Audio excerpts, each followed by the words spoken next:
تعریفیں حمد اور ثنا اللہ تبارک و تعالی کے لیے، درود و سلام نبی اکرم نور مجسم شفیع معظم احمد مجتبیٰ جناب حضرت محمد مصطفیٰ صلی اللہ تعالی علیہ وسلم کی ذات والا صفات کے لیے حمد و صلات کے بعد مسلمان کا یہ عقیدہ ہے کہ ہمارا خالق اللہ ہے، ہمارا مالک اللہ، ہمارا رازق اللہ۔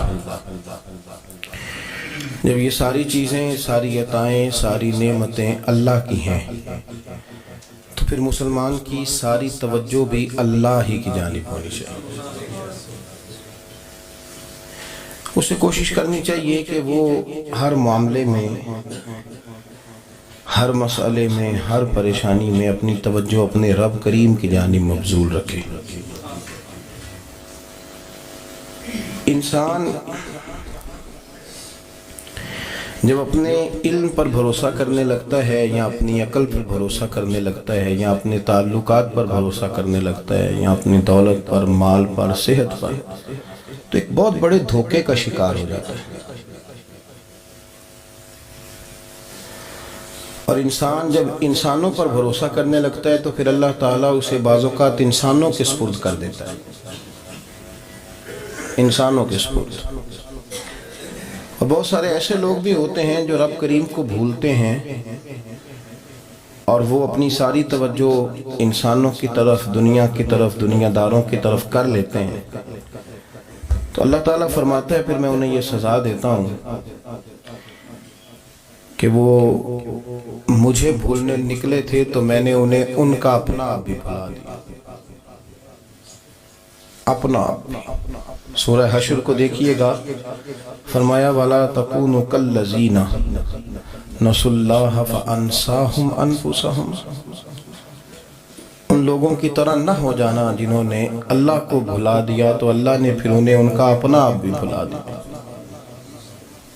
انہیں اپنی بھی ہوش نہیں رہی، وہ ایسے مسائل میں گھر گئے، وہ ایسی آزمائشوں میں الجھ گئے، وہ ایسی دنیا داری کے اندر الجھے کہ انہیں اپنا بھی پتہ نہ چلا۔ اب تو ڈھونڈتا پھرتا ہوں اے اقبال اپنے ہی آپ، اب تو ڈھونڈتا پھرتا ہوں اے اقبال اپنے آپ کو، آپ ہی گویا مسافر، آپ ہی منزل ہوں میں۔ جب انسان خدا فراموش ہوتا ہے تو خود فراموش ہو جاتا ہے۔ ہمارا بڑے زمانے سے تکیہ ہے، کبھی امریکہ پر، کبھی یورپ پر، کبھی برطانیہ پر، کبھی مالداروں پر، کبھی اسلحے والوں پر۔ اس کا نقصان یہ ہوا کہ اپنا کوئی وجود نہیں رہا، اپنا کوئی نظریہ نہیں رہا، اپنی کوئی سوچ نہیں رہی۔ ایسے محسوس ہوتا ہے کہ کوئی منشور نہیں، کوئی دستور نہیں، لگام منہ میں ہے اور اس کا سرا کسی کے ہاتھ میں ہے، وہ جدھر چاہتا ہے ہمیں گھما لیتا ہے۔ اللہ فرماتے ہیں یوں نہ ہو جانا کہ تم رب کو بھلا دو اور پھر تمہیں اپنا آپ بھی بھول جائے۔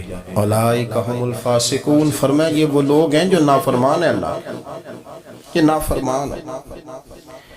جب یہ نظریہ بن گیا، جب یہ ذہن بن گیا کہ پیدا اللہ نے کیا ہے، دینا اللہ نے ہے، عطا کرنے والا اللہ ہے، نوازنے والا اللہ، تو پھر ساری توجہ دنیا داروں کی طرف رکھنا، میں اللہ والوں کی طرف توجہ رکھنے کا قائل ہوں، میں وہ سمجھتا ہوں، ہم اس چیز کے قائل ہیں، لیکن وہ بھی کوئی آستانہ ہے کہ جہاں حق مرشد کا نعرہ تو بڑا لگے پر رب کا نام ہی نہ سننے کو ملے۔ یہ بھی کوئی بات ہوئی کہ جہاں یہ تو نعرہ زور سے لگے کہ جیوے جیوے مرشد جیوے، لیکن استغفار کا درس ہی نہ ملے۔ جہاں ہر وقت یہ بتایا جائے کہ یہاں آ گئے تو بچ گئے، کیسے بچیں گے؟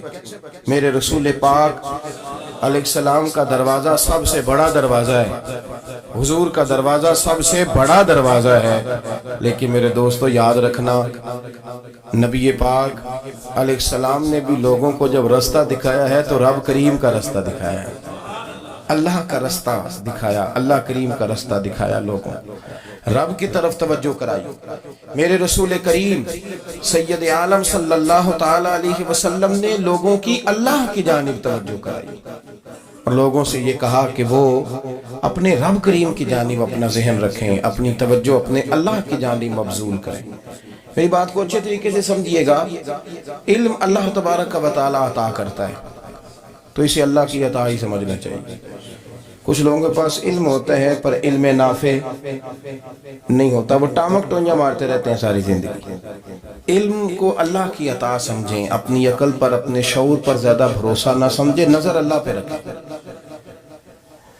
حضرت مولا علی شیر خدا کرم اللہ تعالی وجہہ الکریم سے کسی نے پوچھا تھا بڑا عالم کون ہوتا ہے؟ ہمارے ہاں تو اب وہ والے عالم پائے جاتے ہیں نا اللہ ماشاءاللہ، جو ممبر پہ بیٹھتے ہیں تو دعوے ہی دعوے، ممبر پہ بیٹھتے ہیں تو دعوے ہی دعوے، اس طرح کے عالم ہمارے ہاں پائے جاتے ہیں۔ وہ ہر بات میں دعویٰ کرتے ہیں، میں یہ کر دوں گا، میں وہ کر دوں گا۔ یہ مزاج علماء کا نہیں۔ حضرت علی المرتضیٰ سے کسی نے پوچھا بڑا عالم کون ہوتا ہے؟ فرمایا بڑا عالم وہ ہوتا ہے کہ جسے مسئلے کا پتہ نہ ہو تو وہ کہہ دے مجھے نہیں پتہ، میں پتہ کر کے بتاؤں گا، غلط بات بیان نہ کرے۔ امام مالک سے کسی نے کوئی مسئلہ پوچھا تو آپ فرمانے لگے مجھے اس سوال کا جواب نہیں آتا، ہمارے بزرگ سمجھاتے کیا ہے؟ وہ کہنے لگا آپ اتنے بڑے امام ہیں تو اس سوال کا جواب نہیں آتا۔ فرمانے لگے اگر مجھے ہر سوال کا جواب آتا پھر تو میں خدا ہوتا، مجھے ہر سوال کا جواب نہیں آتا، مجھے تو اتنا آتا ہے جتنا میرے رب نے مجھے عطا کر دیا۔ اپنی نظر اللہ پہ رکھیں، نکل آئیں اس معمے سے باہر کہ میں کوئی بلا ہوں، مجھے بڑا پتہ ہے، میرے پاس 6 ڈگری ہیں، مجھے 10 جگہ پہ تدریس کا شغف حاصل ہے، اسے نکلیں باہر۔ قرآن مجید دیکھیے گا اللہ تعالیٰ نے ارادہ قدرت فرمایا کہ میں حضرت آدم کو بناؤں گا، پھر بنانے کے بعد فرمایا فرشتوں سجدہ کرو آدم کو، سب نے سجدہ کیا الا ابلیس ابا واستکبر وکان من الکافرین، سب نے سجدہ کیا سوائے ابلیس کے، اس نے انکار بھی کیا، تکبر بھی کیا اور کافروں میں سے ہو گیا۔ تو یہ جب اللہ تعالیٰ نے سجدہ کرایا تو کیسے کرایا؟ اللہ تبارک و تعالیٰ نے نا حضرت آدم کو علم سکھایا خود، وعلم آدم الاسماء کلہا، خود اللہ فرماتے ہیں کہ میں نے جناب آدم علیہ السلام کو تمام اشیاء کے نام سکھائے، سب اشیاء کے نام سکھائے۔ تو وہ چیزیں پھر میں نے نا اللہ فرماتے ہیں میں نے فرشتوں پہ پیش کی، میں نے کہا کہ بتاؤ ان کے نام کیا ہیں، تو فرشتوں نے جو جواب دیا وہ سمجھنے والا ہے۔ اللہ نے چونکہ خود علم سکھایا تھا حضرت آدم کو، جناب آدم سکھایا تھا، لیکن فرشتوں کو نہیں سکھایا تھا۔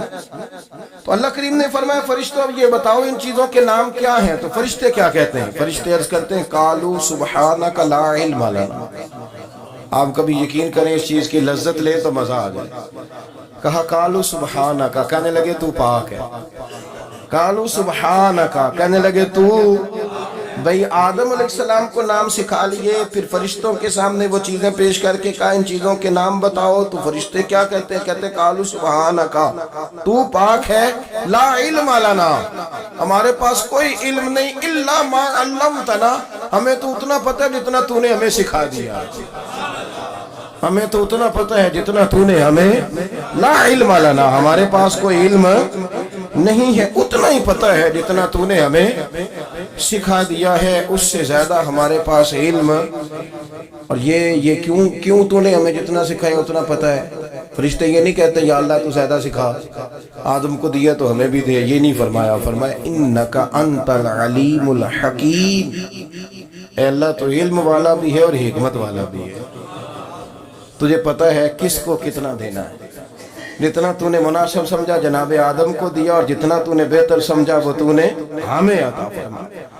تو اگر آپ کے پاس علم ہے، کہیں نالج ہے، اس کو اللہ کی عطا سمجھا۔ ہمارے ہاں بہت سارے لوگ بن کے بیٹھ جاتے ہیں، میں اکثر کہتا ہوں کہ پھر وہ دعوے کرتے ہیں میرے علاقے والے جاہل ہیں، میرے شہر والے جاہل ہیں، میرے خاندان والے پڑھے نہیں۔ یہ آپ کا دعویٰ ہے، یہ آپ کو خراب کر دے گا۔ ہم نے بہت سارے ایسے لوگ دیکھے جو بہت بڑے عالم تھے، لیکن اللہ جب لینے پہ آیا تو عقل ہی لے گیا، شعور ہی چلا گیا، حافظے ختم ہو گئے۔